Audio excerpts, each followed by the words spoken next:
এই রাশিদ যা, এই রাশিদ যা, রাশিদ যা, এই রাশিদ যা। এই দেখ দেখ মিথিলে কি লিখছে দেখ। বড়া তুই আর সময় পাইলি না। কি লিখছে কি মিথিলা দেই?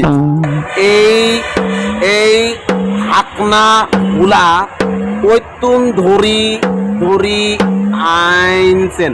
আসলে বলতে যাচ্ছে যে এই পাটনা ছেলে কোত্থেকে ধরে আনছেন। আচ্ছা তুই এখন মিথিলাকে বল যে আমি কোত্থেকে তোকে ধরে আনছি।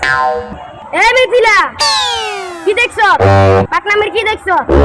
আরে নোয়াখালী তুই ধরে আনছে যাইছ আমগো বাড়ি পাটনা কাঁডল খাওয়াইয়া। আই নোয়াখালীর হলা কিন্তু খেল রাইস খেল রাইস মাত্র রাইস।